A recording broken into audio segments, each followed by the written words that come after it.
প্রথমে একটা কুমির ধরা হলো, তারপর কুমিরটাকে কেটে টুকরো টুকরো টুকরো করে গ্রামবাসীদের মধ্যে ভাগ করে দেওয়া হলো। তারপর সেখান থেকে কিছু অংশ আমরা ড্যাঙ্গার কচু দিয়ে আর কুমিরের মাংস দিয়ে রান্না করলাম। তারপর ওই যে বলে না কি, ওই যে জঙ্গলের থেকে রাইস নিয়ে ওইগুলো রান্না করা হলো। কুমিরের মাংস,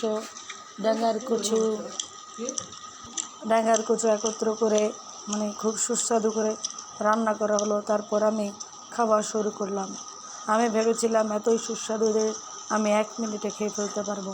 তারপর যখন লোকনার পর লোকনা দিচ্ছি তখন মনে হচ্ছিল না না না, এটা তো কখনোই 1 মিনিটের মধ্যে সম্ভব হবে না। তারপর আমি চেষ্টা চালিয়ে গেলাম। আমি বড় বড় হাঁ করলাম রাক্ষসের মতো হাঁ করেও লাভ হলো না। ওই জন্য আমি পাগলের মতো গোগ্রাসে খাইতে লাগলাম। লোকনার পরে লোকনা।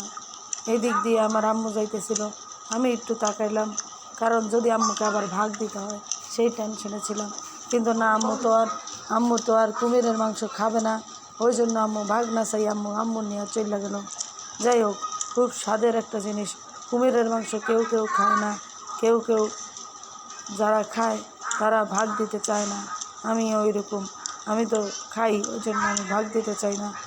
আমি বারবার খালি মাখাইতেছিলাম, চটকাইতেছিলাম। ড্যাঙ্গার কচুগুলো খুবই স্বাদ। যাদের কথায় কথায় খাইজানি ওঠে, অন্যের কথায় নাক গলাইতে মন চায়, ড্যাঙ্গার কচু পাছায় মাখে, তাদেরকে এই খাইজান্না আলুগুলা খাওয়ানো, মানে কচুগুলা খাওয়ানো দরকার, কারণ তাদের খাইজানি সব দূর হয়ে যাবে। আর কুমিরের মাংস বলতে গেলে ওয়াও ওয়াও জোস, খালি চাবাই আর ভালোই লাগে। মানে কুমিরের ঘ্রাণটাও মনে হয় নাকের মধ্যে আসে। এত স্বাদ কেন? বারবার জিজ্ঞেস করি এত স্বাদ কেন। ও বাই দা ওয়ে, আমি এতক্ষণ দুষ্টামি করলাম, আসলে কুমিরের মাংস ছিল না, এগুলো ছিল একটা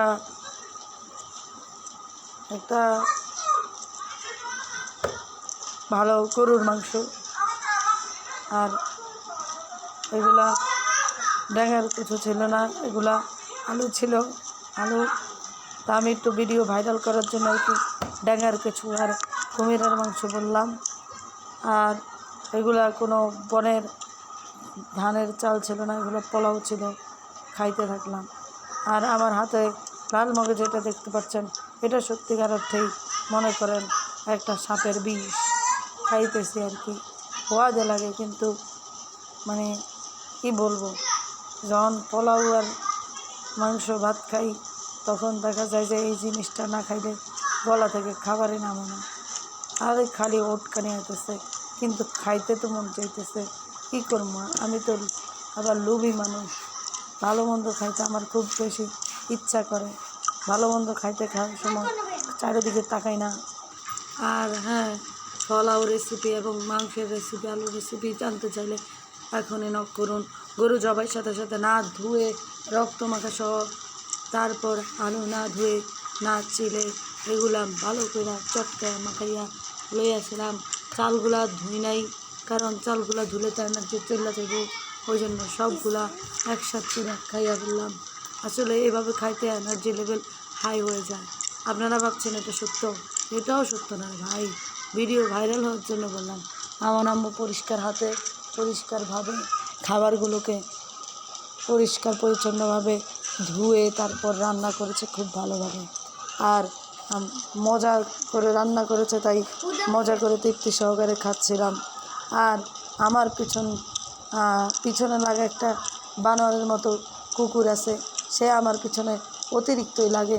আমি কোনো কথা বলতে গেলে সে আমার পিছনে লাগে, ওই জন্য তার দিকে তাকাই, তারে একটু চোখ গোনানি দিলাম আর কি। আচ্ছা, তা আমি আসলে হচ্ছে কি, এতক্ষণ যা বলছিলাম খাবারগুলো, আসলে গরুর মাংস, পোলাও আর আলু খুব মজা করে খাচ্ছি।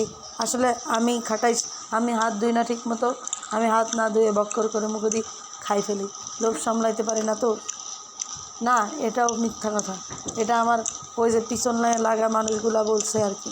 তো আমি সেটা আগে দিয়ে বলছি, নিজের বদনাম করতে ভালো লাগে। শুনেন, আপনি যখন নিজের বদনাম নিজেই করবেন, তখন যারা আপনার বদনাম করে তারা সুযোগ পাবে না। তাদের মতো বানরের লেজালা, কুত্তার লেজালা মানুষগুলা আর আপনার পিছনে কাটি করতে সাহস পাবে না, কারণ আপনি নিজেই তো আপনার ডোলে বাড়ি দেন, আরেকজনে কি করতে আপনার ডোলে বাড়ি দেবেন। সো আপনার শান্তিতে খাইতে থাকেন, কেউ আপনার পিছনে লাগবে না, আপনি খাইবেন। জয় বাংলা, জয় না বঙ্গবন্ধু কংগ্রেচুলেশন কিন্তু করে দিলাম, নাহলে বাংলাদেশের তো রেস্টি করে যাবেন। ও সামনে কোরবানি আইতেছে, কেমন প্রস্তুতি জানাবেন কমেন্টে। ধন্যবাদ। আর ধনে পাতা আর যোগের বাদ, ধন্যবাদ। কী করতেছে উল্টাপাল্টা কথা, উল্টাপাল্টা কথা কইতে ভালোই লাগে, কারণ উল্টাপাল্টা কথা কইলে তো ভিডিও ভাইরাল হয়ে যাবে, আর ভিডিও ভাইরাল হয়ে গেলে তো মিলিয়ন মিলিয়ন ভিউ, আর আমার অঢেল টাকা, টাকারে টাকা বিদেশ যাবো, ঢাকা যাবো, পিছনে লাগবে। পিছন ছাটা মানুষগুলার জুতার বাড়ি মারতে খুব ইচ্ছে করে, কারণ তারা কেন যে পিছনে লাগে আমি এটাই বুঝি না। তোর খাস তুই পরস, তুই কেন আমার পিছনে লাগস? আমি তোর খাই, আমি আর তোর করি, তাহলে তুই কেন আমার পিছনে লাগিস? আমি তোর পিছনে লাগবো না, তুই আমার পিছনে লাগিস না ভাই। কেন পিছনে লাগস? কেন এত তিক্ততা বাড়াস? তোর মতো থাক, আমি আমার মতো থাকি। ড্যাঙের কচু কেন ফাঁসায় মারতে যাস? ভালো হয়ে যাবে, ভালো হয়ে যাবে, ভালো হইতে পয়সা লাগে না, বুঝছস? যাই হোক, অবশেষে খাওয়া হইলো, খাওয়া শেষ। বাংলাদেশ একটু আসছে, খাই নিলাম, একটু ভাব লইলাম। আল্লাহ হাফেজ, গুড লাইকিং। এত সুন্দর চেহারা কেউ নাই হাইতেন আপনারা।